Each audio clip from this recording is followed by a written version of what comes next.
Welcome to another Quantum Conversation, brought to you by AcousticHealth.com. I'm Loren Gailey, and I invite you to sit back as we enter the quantum realm, that space of the greater part of you. It is your connection to infinite possibilities, infinite potential, and infinite mastery.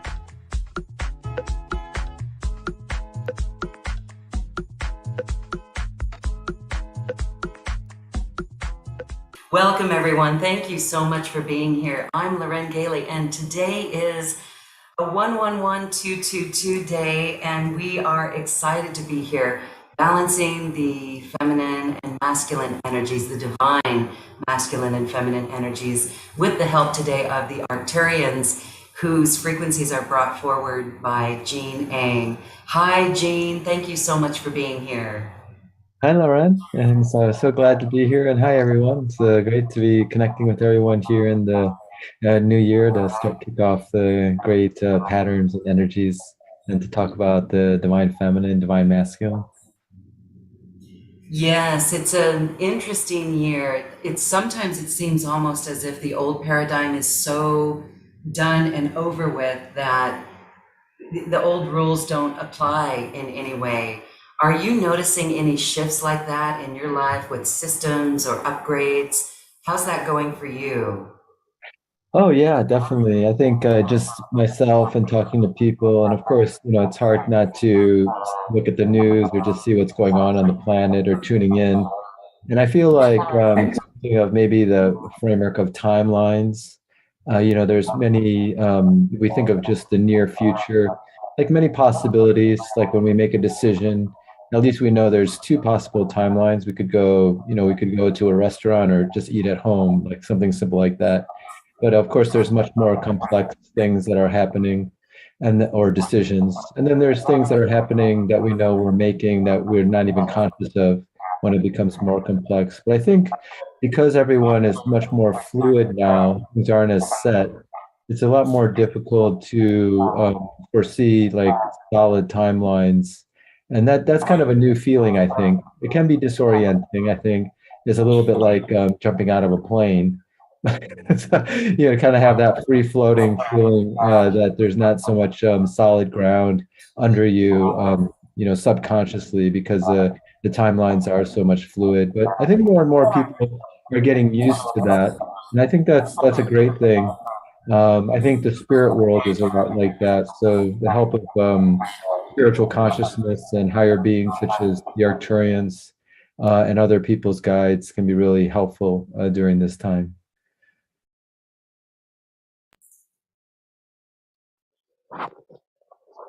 Okay, beautiful. Yeah, that's great. Bear with me as we work with our technology here.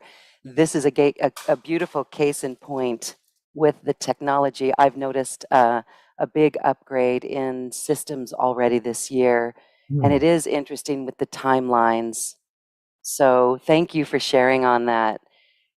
So we're talking about really the 222 codes. And in numerology, this is the divine feminine. And so here we are in this year, 2022, and we've got and we are being supported by the energies of the divine feminine. So when we're centered in the heart and we are nurturing or exhibiting the qualities of the divine feminine, whether that's compassion or using our intuitive abilities or being spontaneous, those are really the qualities that are coming forward with the two codes. Are you familiar with any two codes in all of your esoteric studies?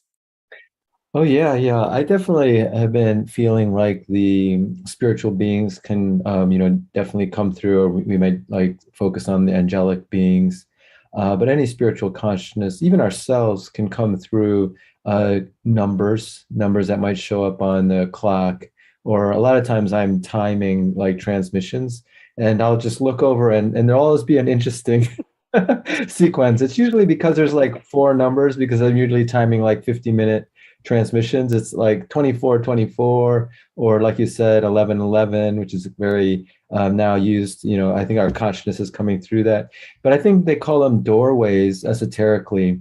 So you could have a statue, it could be like a spiritual doorway. If you have like a medicine Buddha or a white Tara or Mother Mary statue, actually that consciousness of Mother Mary can come through that statue. And then so then the neat idea here, which I think more and more people are tuning into this, is that a number sequence, however it shows up, particularly if it's dynamic, like on a clock which is changing, could be a way that like angelic beings or spiritual consciousness can come through. And I think even ourselves, because now we are spiritual beings, just happening to have a physical body now, kind of temporarily, which is beautiful. But we could actually communicate through numbers to each other, which is very cool idea too. Interesting. Yeah, recently, just the synchronicities of the numbers is very interesting. This whole year of 222, and Mm. today being 111, again, that represents the balance of the divine masculine and the divine feminine. But it was interesting to watch how many of those codes came through when we were doing a special event at the very start of this year. And you just have to smile when you see those things Yeah. because, or just take a moment to tune in, right? And see what that message is. Oh yeah. Oh yeah. Yeah. Yeah, and I was just going to add, like what you were saying about the divine feminine coming through now in this year. Like the word that was coming to me was the fluidity. That's characteristic of divine feminine, just like you said, the intuitive or spontaneity is being kind of in the same resonant field.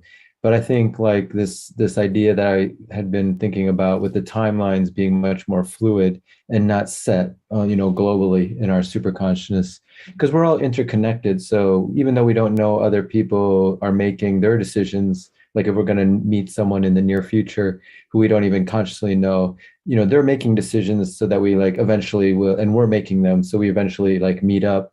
And so I think like having the divine feminine patterns come through allows us, some guidance in this sort of much more fluid environment, because that's a big characteristic of the divine feminine is the fluidity, or even water being kind of a representative of that elementally. Yes, and so when I shared earlier that it feels like the old matrix is gone, and I want to use the word flux. It felt like in the beginning of this year, for me personally, this notion of flux, being flexible, Hmm. things change. That is the divine feminine that you're talking about.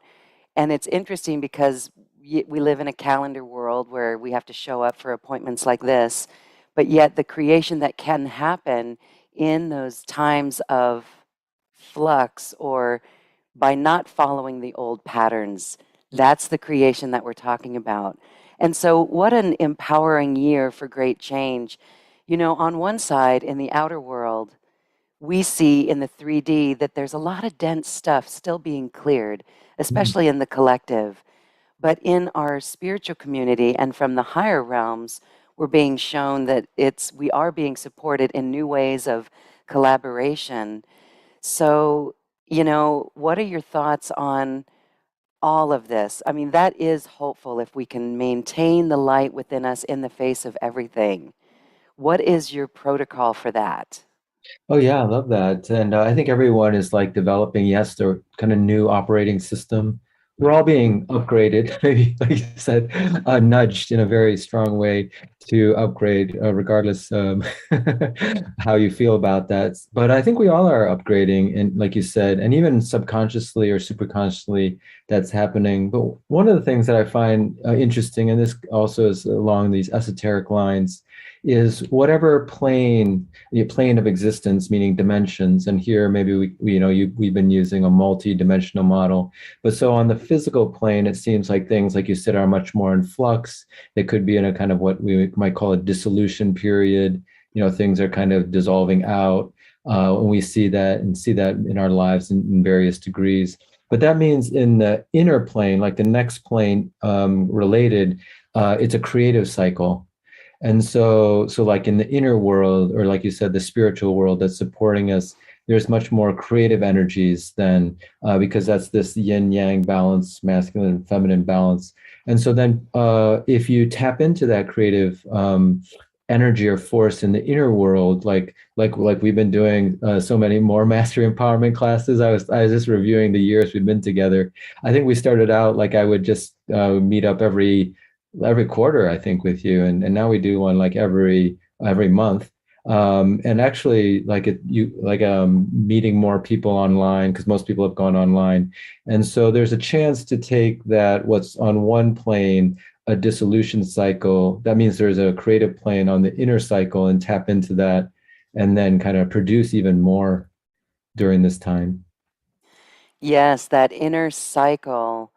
And that's why it's so important. We've been saying for, oh, decades now, hold the vision of New Earth, because it's that vision that you and the Arcturians teach us in the causal planes that actually becomes manifest.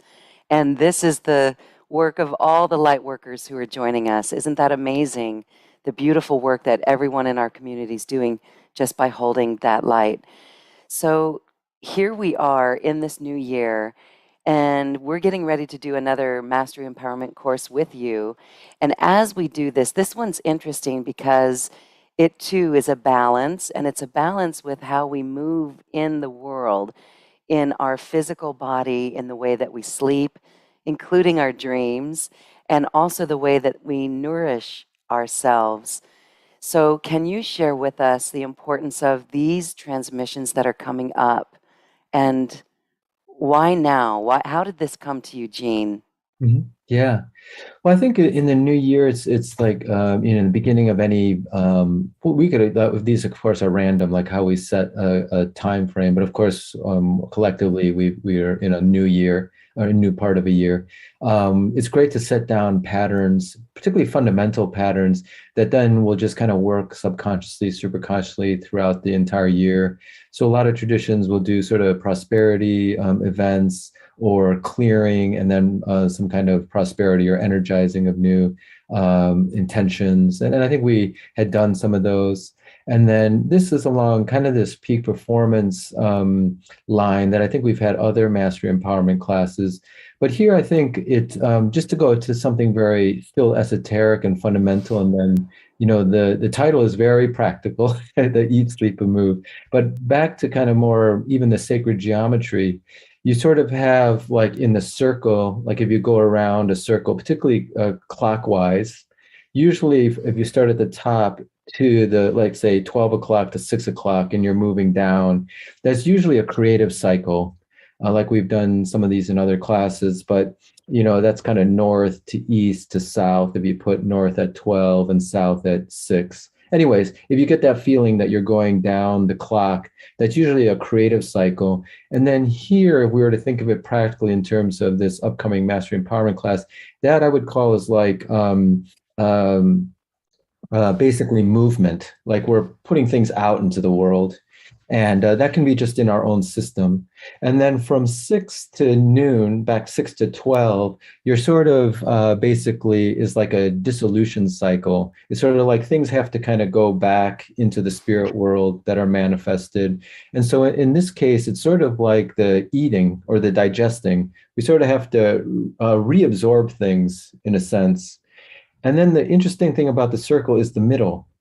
The middle is a very like esoterically important point. Like we've talked about biogeometry, and they really focus on this vibration called the centered energy. It's really the energy of the center, which shows up as like a gold, violet, and that's spiritual transmission energy.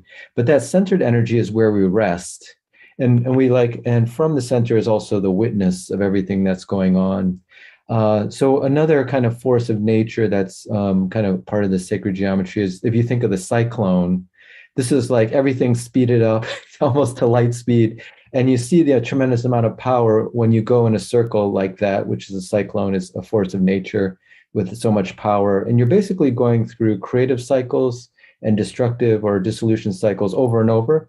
But in the center of a cyclone is completely still, which is tremendously interesting manifestation of this sacred geometry in nature. You could feel like you're in a beautiful calm day, like kind of like this background that we both have of nature. It's very still, and that's kind of the rest.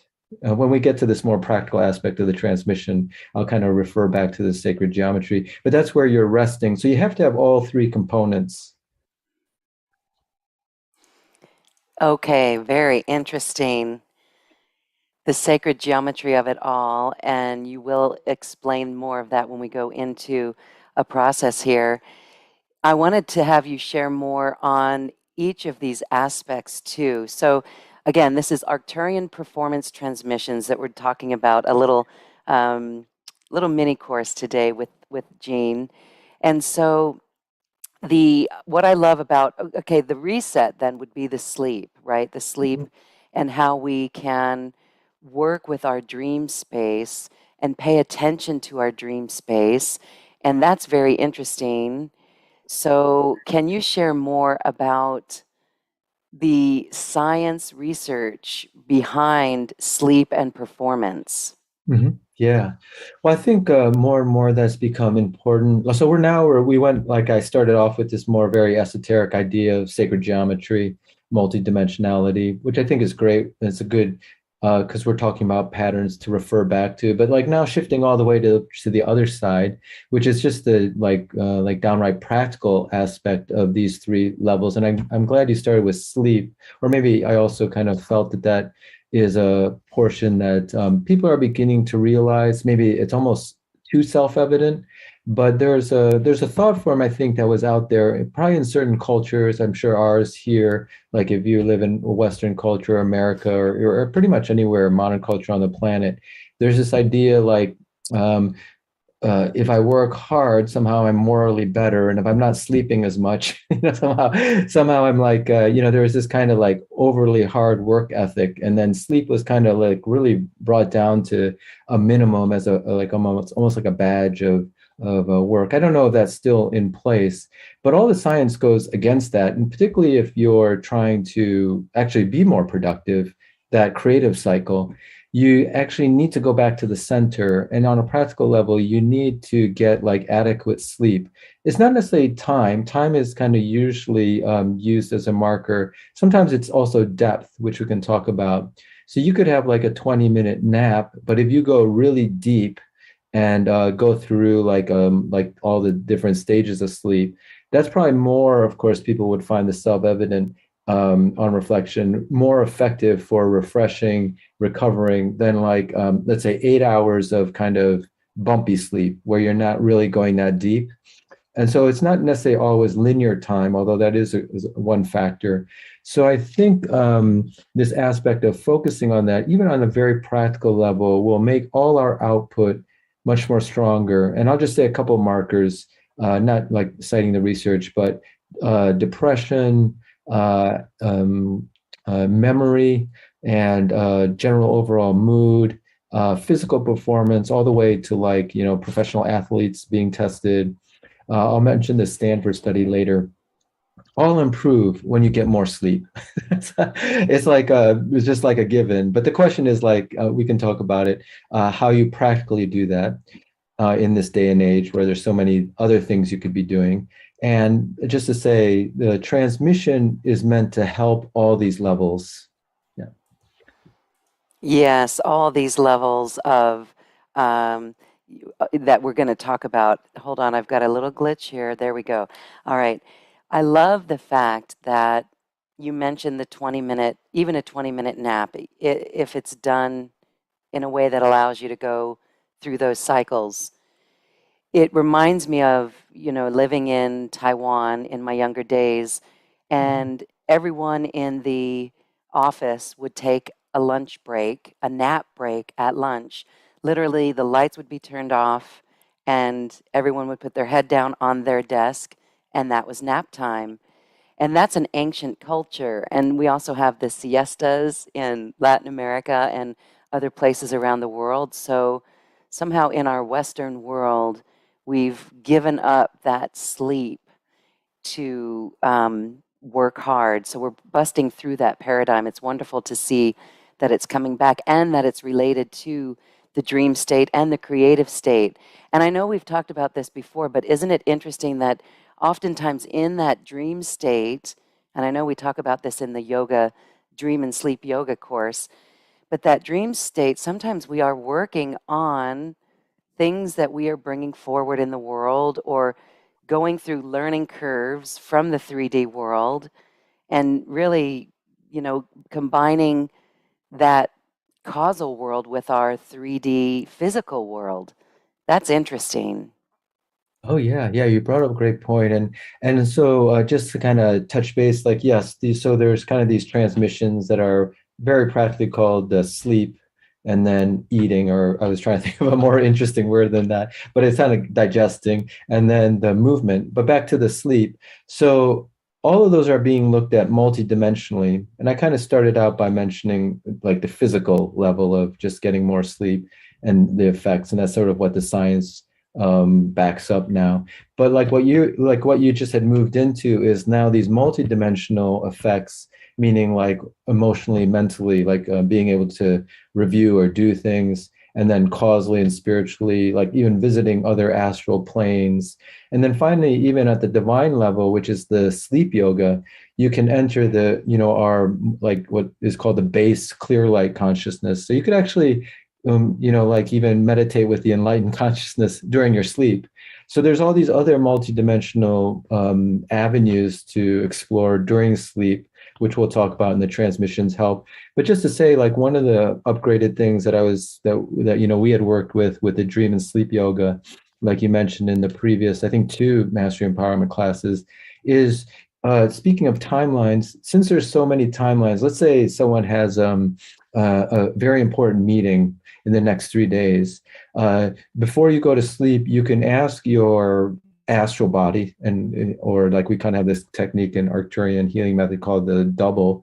You can ask your astral body to go through all the possible timelines or a set of timelines of that meeting. So like there's all these iterations that are possible that could happen in that meeting. And what your astral body does is it kind of either you can think of it as it downloads the information of all those possible iterations so that you kind of almost did the meeting like maybe 5 or 6 times, but in all the different permutations. And you're kind of doing that during your sleep, or at least downloading that information so that by the time you do it in the physical reality, is as if you had rehearsed. We do it as like, we think of it like maybe in peak performance as rehearsing. And this multidimensional way of using timelines, it's as if you went through like 6 iterations of it. So it's almost like you're 6 times experienced by the time you get to the physical version. So you could do this in your sleep too. Or you just set the intention, even if you don't remember, actually having gone through the experience.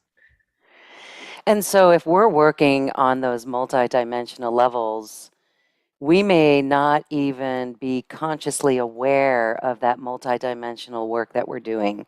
But the intention, would you say that the intention, that's what makes intention so powerful? Because it's a carrier wave of our thought. Oh So yeah. that goes multidimensional. I just got that now. I Oh know yeah. others did too. Yeah. Oh yeah, great point. And I think that's a good point so people can relax into these techniques that at first, I think a lot of people here really enjoy that. For maybe someone new to it could almost sound outlandish. And I know it might a little bit to myself when I first heard of it, but there's actually a book just to know that there's precedent to this. And many people might have learned these techniques in other like mystery school, but it's called Invisible Helpers. It was by a theosophist. Let's see. I'll have to think of his name, but it was basically you help angelic beings and other spiritual beings during your sleep to help like places that are having problems in the world. And we've kind of talked about this before, but there's a very important. So you just say, just to give this idea, another idea before you go to sleep, like I'm going to go help whoever needs help in the inner world, and these invisible helping teams.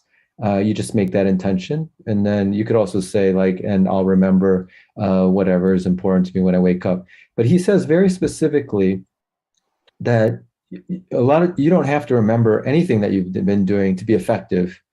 That your super consciousness will be doing that. But sometimes you remember, sometimes you don't. It was just very helpful for him to have said that. Mhm.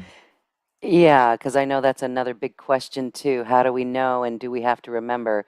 But again, the power of that intention, and we know that with sound healing, even the intention is carried on the sound, and that's a Mm. vital, important aspect. So, that is the multidimensionality of intention and how that works.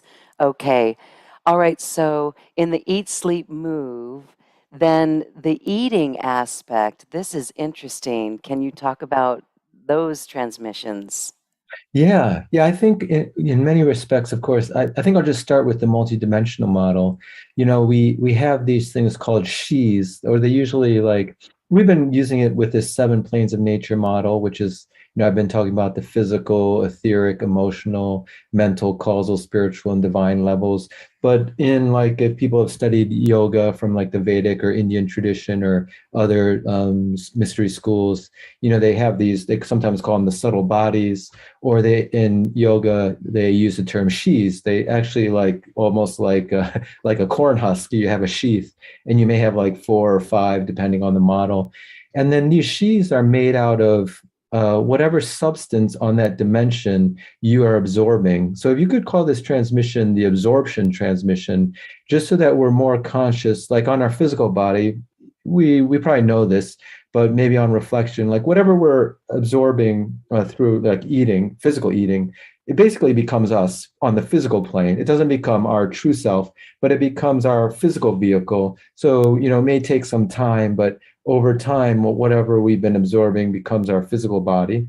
But the same thing at every of those dimensions. So, like our etheric body basically becomes what we're absorbing or letting in and exchanging on the etheric level, and then so on with the emotional, mental, causal, spiritual, and divine. So when you start to think about that, you can just be more free or more mindful about, oh, what am I absorbing on the emotional level? Because it then becomes your astral sheath. And that's why clairvoyance, like the astral body changes moment to moment. Like here, I'm a little bit excited, so maybe there's little sparks of whatever going on, but there's like an overlying frequency, you could say, of what I'm absorbing emotionally on my day-to-day level that people who are very sensitive could tune into, like kind of like the overall fabric of that. That's kind of what I've been digesting emotionally. And so when we become more mindful or even just have that framework, then we can think like, oh yeah, maybe I should okay, this gratitude idea, like, yes, what kind of food is that on the emotional level versus, oh, I'm worried about, I just saw the news, like, and then I'm kind of eating that emotionally. And so it becomes, we have the metaphor of eating physically, and we can apply that to all the other subtle bodies. Yeah, that's interesting. So when we talk about, I mean, that's interesting with the emotions and being in a room of people and being empathic and feeling that, and then Mm. also being very responsible for what we are letting in.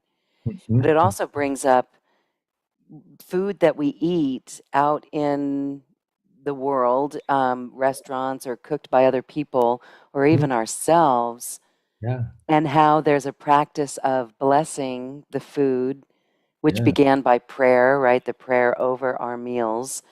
And so that's actually kind of helping to uplift the vibration of what we're putting in our food too. Oh yeah. Yeah. Mhm. That's great. I was thinking about some of maybe it was getting downloaded at the time, this morning, particularly about some of these ideas. But I was just remembering like the food example is great. The multidimensional aspect of physical food is great. I'm glad you brought that up. I'm sure some people are very interested in and like tuned into that. But it's great to see these examples in our own life. But of course, like let's say you're eating some granola. It actually has seven planes in it that maybe people weren't like aware of that, or maybe they were. Like it has a physical body, like you have the physical granola, but of course it has an etheric, emotional, mental, causal, spiritual, and divine plane. So, like you said, for example, whoever made that granola has transmitted on when however they were feeling, or maybe they made it out of love, or maybe they're just like thinking this is my job. It kind of transmits into the emotional body of the granola. And so people who are sensitive, a lot of us aren't paying attention. Even myself, I'm just going to eat the granola, enjoy it. But people who are very sensitive and tuned in, they will kind of can know who made it emotionally. Or you could tune in with your third eye. And then just as another example, I remember in Sedona, it's called a chocolate tree. I don't know if you've been there. It's this great raw food, nature food place. And their food is so filled with prana that you just get filled up with just a small bit of granola, so to speak. Like you're just all filled up. You just won't be able to eat that much of it physically because the pranic element is so high. So that's just another example of this. Mhm. Okay, that's very cool. What's the name of that A place? chocolate tree. It actually has a living tree and it was built around a tree. I'm sure it's people who live in Wow. Sedona here, but yeah, definitely go to Chocolate Tree. It's like maybe I'll put in the link. Yes, and Ledbetter is the name of the book by the Invisible Helpers. Thanks, Kim. But yeah, chocolate and then tree. Yes, it's very good. Wow. So then, we're talking about transmissions here that will help us, but how would you add prana to your food? Mhm. Again, intention. Oh yeah, yeah. Yeah, okay. So I was thinking about this, and I'm sure there's great experts on this. But Mhm. like even like Macrobiotic Diet has this framework. People who studied that from Japan. But the idea here, there's two ways. One, of course, is that's why even in the physical nutrition framework, of course, living food like fruits, vegetables, things that are like maybe like let's say uh, it wasn't a bar that was synthesized like a power bar or protein bar, but living food that of course we can see comes from the earth. It was made by the earth, so it's got all these the subtle bodies are naturally created, and that's probably why it's so healthy for us, not just from a physical like here are the vitamins in it like molecularly, but from all these subtle body levels. Because if you tune into like a piece of fruit versus like I said, like maybe something that was synthetic, like a bar, a granola bar that was made, you can almost see the complexity is completely different on the subtle body level. So that's one thing on the natural level. But you could also, like you said, you could take that bar that was sort of, maybe it tastes good or sweet, but was sort of more synthesized, and you could do a number of things. When you do the blessing, when you send the energy out of your hands, that's etheric energy. But if you tune into the higher, more subtle planes, like you are very thankful, you start to move to the emotional, mental plane.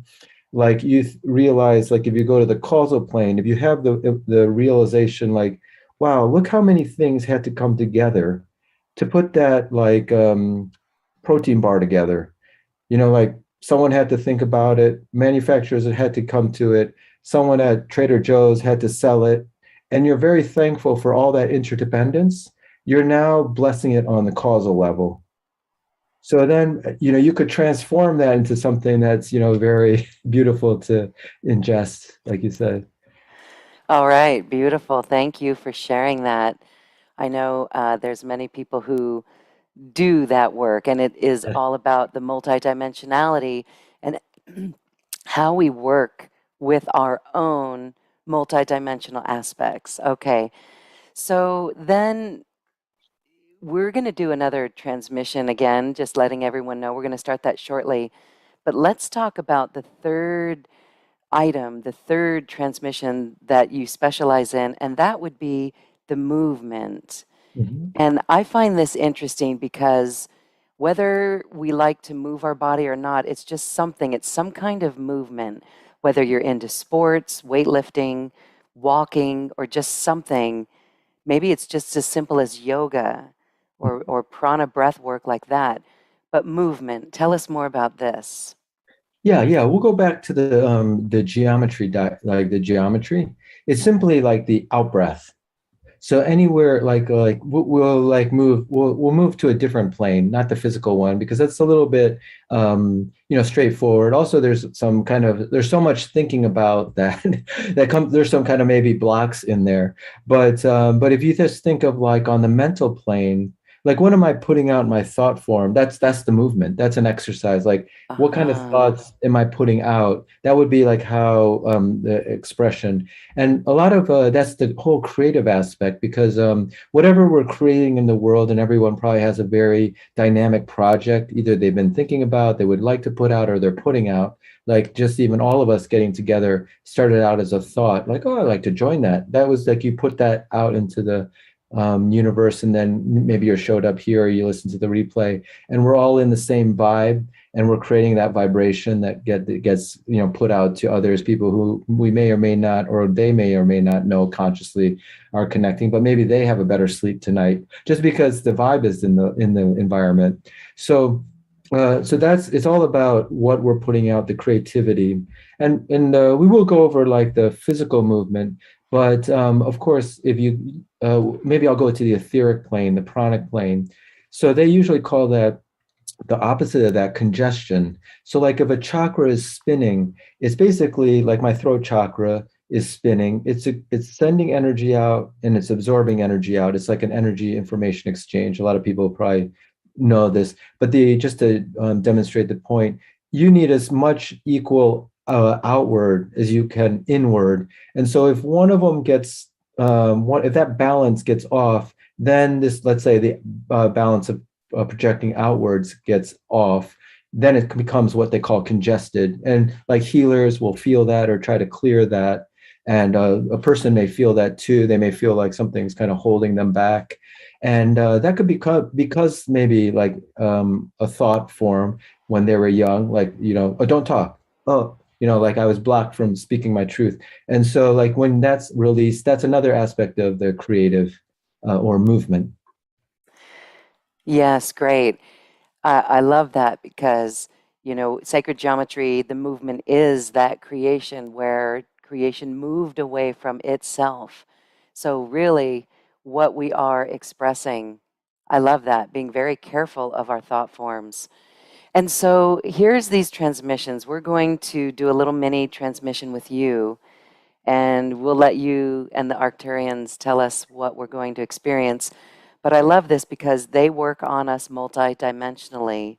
Do you want to share anything else about how these frequencies are affecting us?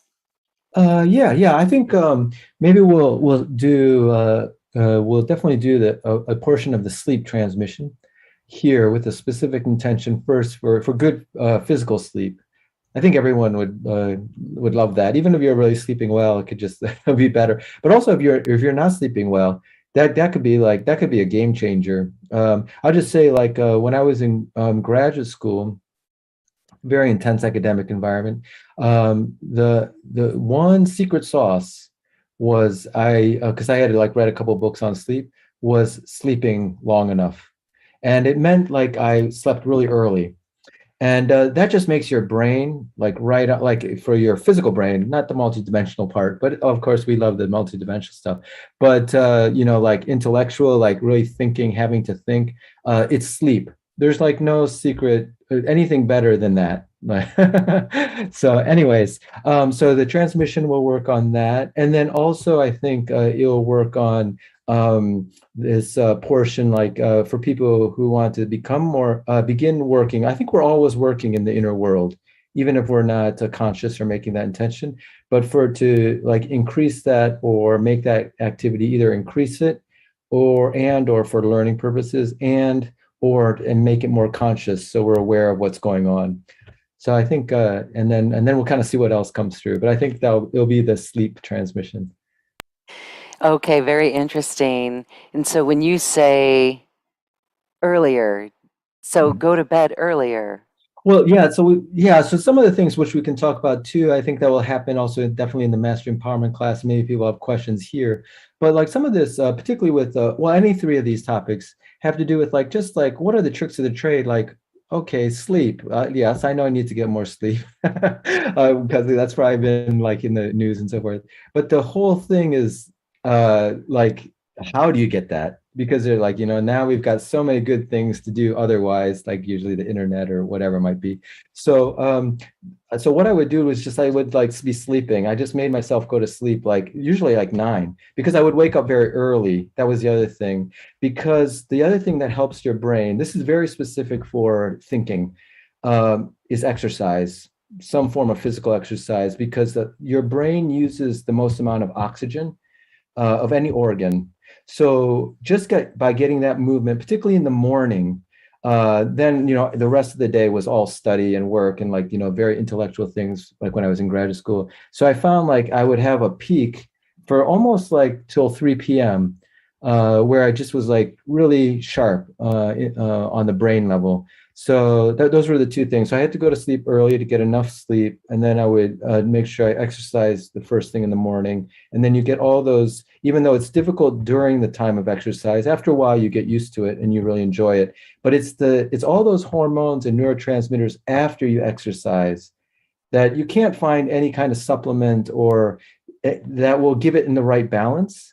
And so then you're just all good, so, and then you go to the rest period after that. Interesting. Okay. So strap on your shoes, get out and do some kind of movement in the morning. Again, I think the ancient cultures know this. We're seeing that. Okay. All right. Wonderful. Well, Jean, we are ready for a transmission, and we invite those watching and listening to sit back and open and receive. Thank you. Yeah, great. Yeah, so we'd be doing this Arcturian multidimensional sleep or rest or stillness transmission. The particular emphasis to enhance our physical sleep and recovery, particularly if that's something you need in your life. And then also to enhance our multidimensional work in the inner world during sleep, also to remember those aspects that are consciously that it would be helpful for us in that inner world work.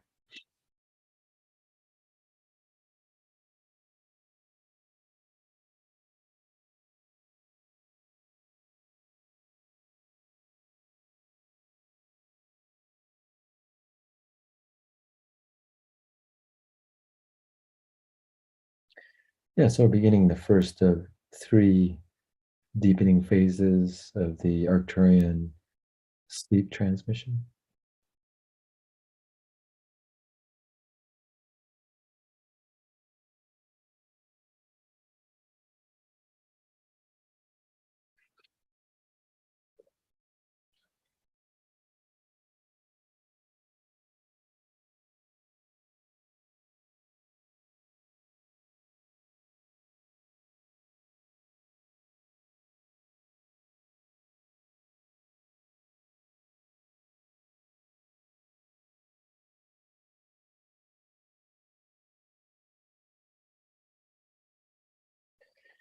And people can just relax and enjoy or bathe in your awareness of the energies or really anything that's coming to mind.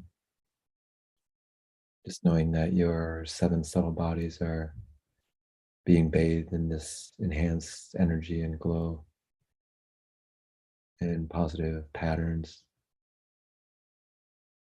mostly from your higher self with the assistance of the Arcturian energies and consciousness.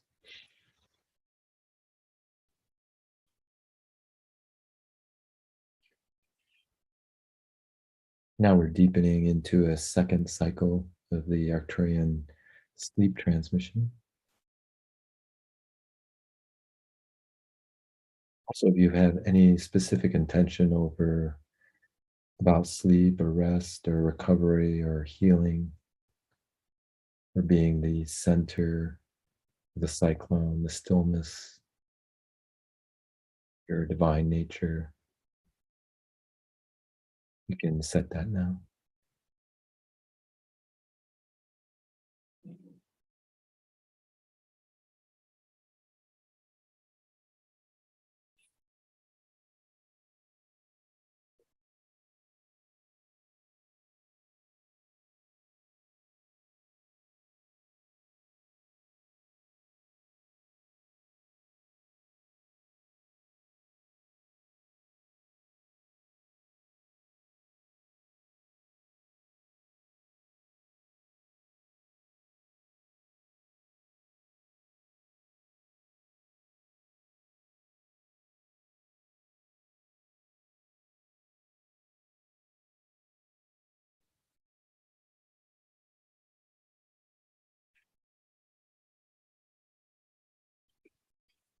Continuing with the deepening of the second cycle.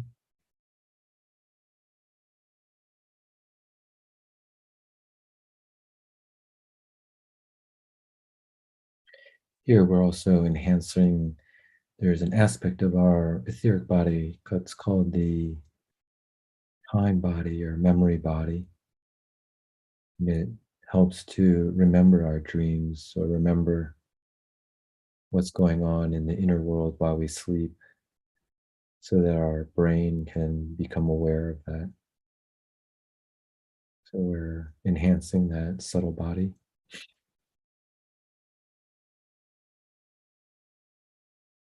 It's called the time body in the etheric.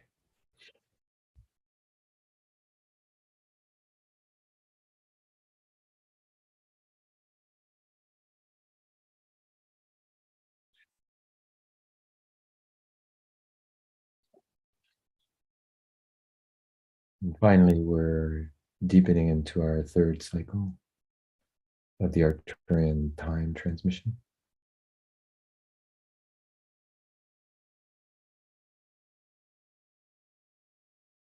This is connecting us to any so-called invisible helpers, guides, who both can teach us in the inner world while we sleep, or who we work with as co-workers, maybe helping other beings on the planet or in other dimensions. So if that's in your motivation or intention, this will be enhancing that.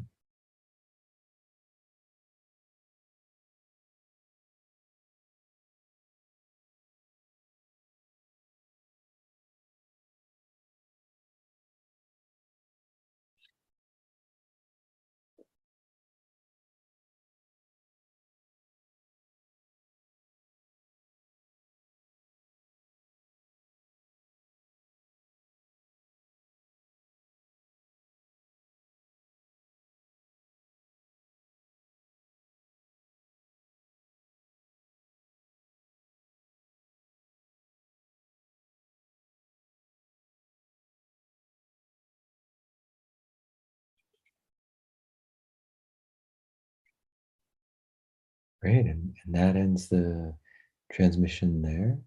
You can gently but firmly come back to your physical body now, moving your fingers and your toes, coming completely back to your physical body now.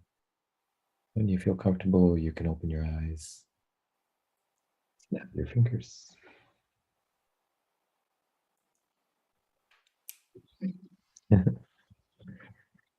Thank you, thank you, thank you, Jean Eng. That was a real mini experience of the frequencies. Mm. And for those who are new to Jean Eng and the Arcturian healing frequencies, we hope that you have felt that. It's very interesting how we get better at feeling the subtle energies. And when you first started, just before you even spoke, when we just closed our eyes, I felt Mm. a grounding of the nervous system. Yeah. Instead of it all just being out, it was just very centered and Oh, grounded. that's great. Yes, That's great. awesome. So we hope that everyone sleeps good tonight and meets up with some invisible helpers. Yes. Yes. Let's see, Roberta. Hi, Roberta. Roberta is reporting Oh, hot wow. feet, really hot feet in the beginning, and felt as if she was being rocked. Mm. It was lovely. Very cool, very cool. That's cool. So interesting with the time body. Do you want Mhm. to share a little bit more on that? I think that was very interesting. Yeah, yeah. Like we mentioned, like in that, maybe in the very first mastery empowerment class on the sleep and dream yoga, and people who do dream work, of course, this is a kind of tried and true technique, is that you set your intention to remember your dreams, and then you put a notebook by your side. That's the basic practical technique by your bedstand, and then when you wake up, there's a couple things to add. Don't move is that thing. Maybe I haven't said that, but you don't move and you just sit there and lie there let's say for 2 or 3 minutes, and just try to remember what was happening in your dream state. You may have a snippet. You just kind of go over it, and that's very helpful because if you immediately even get up to start writing out in your notebook, you can lose some things, or you can not remember some other things. So I just want to add that. So you try to just be there and kind of just lie there for like 3, 4, or 5 minutes and go over whatever happens, and more will come. Then you get up and write. And okay, and so people know that, and we presented that. But if you do that over and over, what's happening in the etheric body, what's happening is the astral body, is going out and doing all these things, our astral body in the astral world, and then it comes back, so-called, back into our physical body. The link from the astral consciousness to our waking consciousness through the brain, that's what there's this etheric structure that allows you to remember. That's why some people are very good at remembering their dreams. They have something in their etheric, which is this time body, that allows them to transfer the astral information that they were doing in the astral world into the brain consciousness, which is the memory, which allows, the conscious awareness. So if you keep doing the remembering every night, even if you don't remember on sometimes, you get hits and sometimes you don't. If you keep doing that, just like you're exercising the muscle, that etheric structure becomes more crystallized or built. Okay. Yeah. And in our experiences with the people that come to the transmissions and the mastery empowerment courses, particularly in the dream and sleep yoga, in those courses that we did, it was interesting to see people beginning to remember their dreams in new ways, or just seeing shifts in that dream state by working with these causal bodies in this way. So I find it really fascinating. And Jean, I would like to say, I'm kind of flying off the cuff here, but let's include the Dream and Sleep yoga course with Oh yeah. this as well. That would be a nice bonus, Oh yeah. because that one, I mean, and it will just enhance what we're doing here with this Oh one as yeah. well. That'd Okay, be great. cool. So that's included. So let's talk then. Do you want to add anything more about the upcoming event? I guess this is coming up in a few weeks yet, so it's in February. The information is in our chat box here, or it's on this webpage, and we're together in 3 sessions. It really is a very intimate space, and it's just nice to be together with everyone. Anything you'd like to share on this? Yeah, actually, I just wanted to say, like, I did get, there was a very nice book, a self-help book by Tim Rath, I think. And he has the title is, it's not the same order. It's like Eat, Sleep, Move. People might want to check that book out just as a self-help book. We kind of like will be going over those same areas kind of multidimensionally, but I just wanted to kind of put a plug out for that because I think that's where I got the inspiration for the title.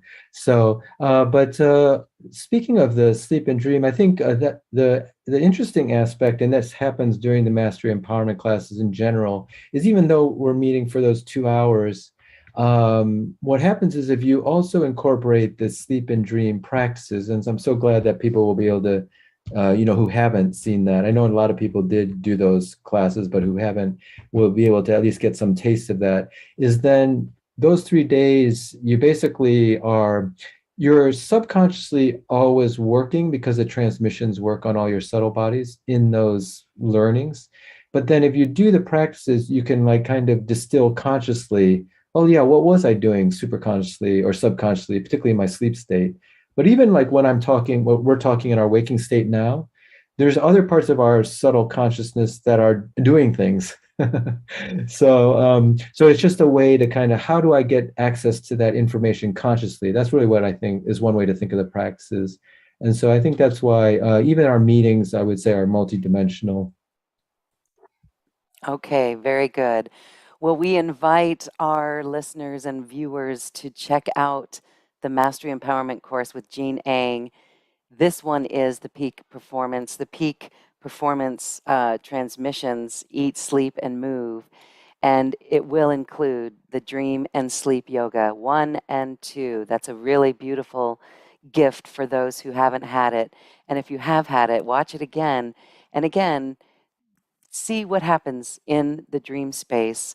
My dreams have continued to just be incredible, an awareness of when, or just, I guess, a respect for that dream space, a respect for maybe some wild dreams that take us sideways when we wake up. We wonder, wow, what was that? But just that introspection is really important, and it shows us the work that we're doing in the sleep space. I want to just share an example of a dream with a couple that I knew like 20, 30 years ago, Mm, and they were in my dream recently, mm. and there was some healing going on, and it was just very interesting. But it's because of this awareness of that dream space that allows us to see that. So it's happening whether we're conscious of it or not. It's just good to be conscious of it. Oh yeah. Yeah, I just wanted to add one thing, like 'cause you mentioned like people might have done it, and I do this too. I go in cycles where I'm like really focused on those sleep and dream practices, and then of course you may be doing other things, or you just like your body's tired and you want to rest. But the thing is, the metaphor is a bit like this: like there's spiritual beings, our guides, or beings who are kind of aware of us, okay, not in the physical. And then you make the intention to start paying attention to your dreams, like even if you've done the classes before, but maybe like took a break from it. What happens is a bit metaphorically like you're all on a server like Facebook, like on a Facebook page, and you kind of haven't been posting for a while. And then you intend to start working on your dreams. And it's like you put a little post in that Facebook page, and then they see, oh, they're doing this thing. This is the way I can communicate to them. So then they'll kind of post back through your dreams, kind of posting back on the Facebook page because you've sort of made the intention like I'm available.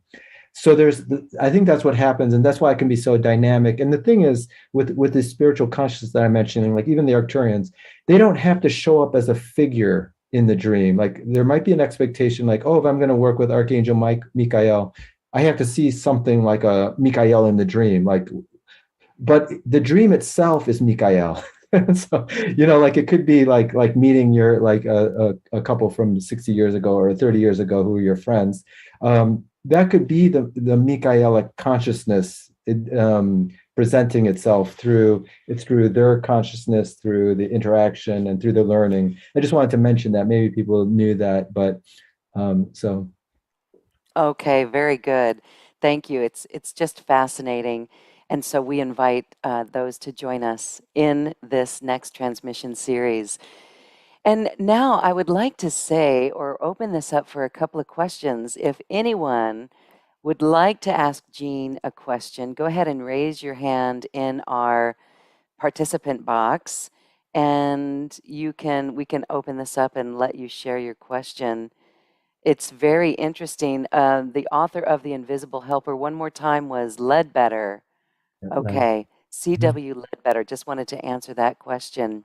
I'll type it in there. Good. Okay. So if anyone would like to get a personal healing or talk about your experience, please go ahead and raise your hand now, and we'll get to you in just a moment. If not, we'll just wrap this up and say goodbye to everyone.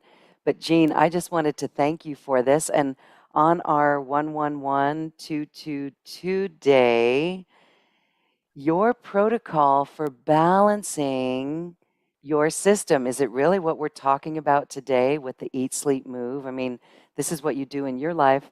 Is there any other thing that you do for the balance of the divine feminine and divine masculine energies? Mhm, mhm. Yeah, I think that's great. I think maybe it's part of that still point. Of course, meditating is very helpful. Even a very short contemplation or prayer or some kind of stillness piece where you can kind of. I've been focusing more on the witness recently, which is sort of this non-dual consciousness of just witnessing whatever's showing up. Because like the things that are showing up tend to be objects of awareness which we can sometimes tend to identify with, which are relative identifications. But the witness has always been present, even if you believe in past lives or future lives. The same witness consciousness will go through all your lifetimes. So if you can identify or just rest in that kind of pure presence of whatever's showing up, you can be centered. You kind of not in you're not in the outer cyclone. You mean like the whirling? where you get whirled around. You're right in the center when you identify with the witness. So that's also, I would add that to the protocol. And so that witness in meditation, do you move to that witness level? Yes, you could do it even now. Like a part of us now, a part of you now is, or a part of me. Let's I just do an example myself. A part of me now is aware that I'm talking, trying to figure out what next to say, enjoying, seeing you and seeing other people posting and interested. And so there's a part of me that's always aware. So you don't have to be in like deep meditation. And that's a way to stay with your divine self throughout all states of consciousness, like particularly during the waking day. You could just do this. Like if people don't really like sitting, like or sitting, because that's somewhat foreign, I think, in certain, I don't know if cultures is the right word. We kind of didn't grow up with that. Let's say maybe we are now, but with kind of just sitting for long amounts of time, like in meditation. But you could just do it throughout the day, like, oh, I'm done playing tennis, but there's a part of me that's aware that I'm playing tennis, or I'm having a thought about my mom, but there's a part of me that's aware of that thought, even though I might be having a certain very strong emotion. There's a part of me that's aware of me having that emotion. That's the practice, and that's how you stay with the witness or this non-dual state during the waking consciousness. Stay with the witness. That's beautiful. I think we're doing this right now. And so Mhm. as we go about our day to day, staying with the witness it. It's like a zoom out perspective. Yes. Yes, a zoom out perspective, which is really important in everything. And again, that really makes us responsible for the energies that we let in. So Mm, if we're witnessing it, we can say, this doesn't feel exactly right now. And so there's that detachment. There's a yeah. you're not like of it. You're not, it's not you so much.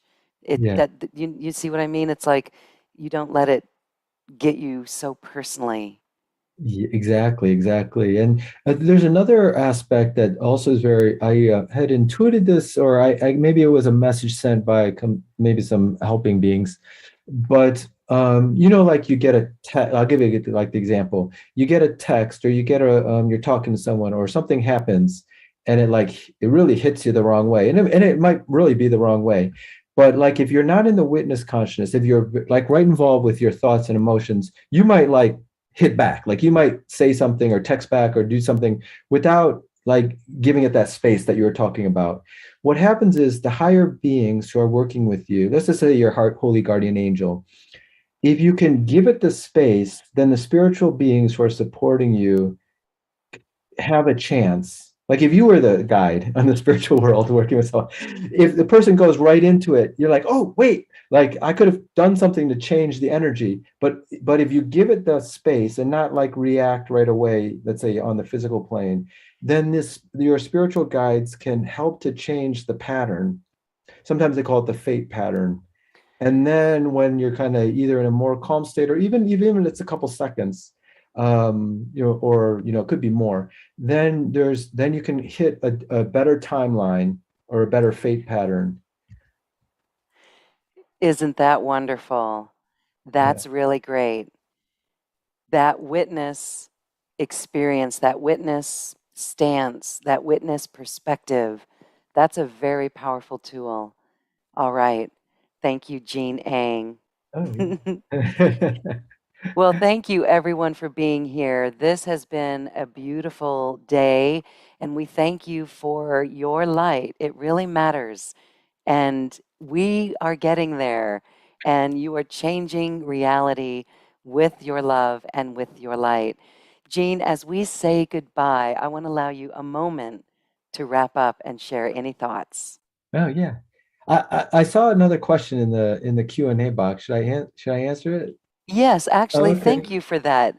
Okay. That's a good one. Here it is. I'll read it for you. Is there Okay. a difference between your sleep and dream yoga and the one of Tenzin Wangyal Rinpoche? Oh yeah. Oh no, I've been highly influenced by the Tibetan sleep and dream yoga practices, and have been practicing that myself just out of strong interest, maybe even past life interest. But I do recommend that training if anyone's ever done either his online programs or the book. of the title. I think it's Sleep and Dream Yogas, Tibetan Sleep and Dream Yogas by Tenzin Wangyal Rinpoche. And he's been, I think Ling Chingma is the name of his institute in Virginia. So he's been teaching sleep and dream yoga for maybe 30, 40 years or more. And so, and yes, it's very similar with the spheres, the colored spheres, like in the, in the throat chakra for lucid dreaming. Then there's one in the head chakra, a white one, and then the blue chakra. And then you can also do the blue chakra for deep sleep. And then he has the one that's in the sacral center, or the root center is usually black. So it's very, yeah, we've been using kind of the similar framework. So anyone who either has a program, who didn't get that book yet, or who will, of course, get this program with this next Mastery Empowerment class, that would be a great reference book by Tenzin Wangyal Rinpoche, Tibetan Sleep and Dream Yogas. And then Andrew Holacek is the other person I would recommend. He has a book on dream yoga. Beautiful. Great resources to go down in this consciousness journey. Yes, thank you. Okay. Well, Jean, thank you. And again, I know you've got some closing comments. Oh yeah, yeah. I'm glad we. You just wanted to say about the gratitude. I wanted to first thank Lauren. I was just reflecting. I think about of these causes and conditions. Like I forgot how many years ago we started together, but that was pretty much kind of the first online platform. Like I was really just doing live things, and like now, now just out of necessity and stuff. Most of it, like we were chatting before, is online. So I have to thank you for getting me on that platform, and just that, that ability to do that, because that's just now that's how I am doing kind of so-called my work, and so I want to really thank you for that, and this is sort of a reflection of that, and also thank everyone here. I think like with these changing times, just being able to connect, I think we can connect more around the globe. So it's like a global connection. So we're really creating a very positive vibration. And whether the effects are showing up, in the world now or at some point in the future, I think whatever we create in the inner world, which is sort of this esoteric idea, it will manifest at some point. So I'm so glad we could connect today. Yes, thank you. This is why we keep on keeping on, and we keep on shining our light. And we all are like acupuncture points for the planet. Our love is doing that. Thank you all for joining us, and we hope you can join us for the upcoming event. Again, that link is here in this chat box and also on this webpage. Jean, thank you. We are in gratitude to you for sharing these frequencies, for leaving behind your PhD-ness in microbiology and really bringing forward this wisdom of the Arcturian healing frequencies. Thank you for that. And thank you, everyone, for joining us. Namaste. Namaste. Thank you for listening to this quantum conversation, and thank you for dancing with us to the cosmic heart. As we raise our own vibration, we raise the vibration of the planet. This show is dedicated to you and all awakening hearts, as we are here to shine our bright light and amplify our love. Access all quantum conversations, special offers from our guests, and online healing retreats by visiting acoustichealth.com. I'm Loren Gailey, and from my sacred heart to yours, I honor your magnificent love and light.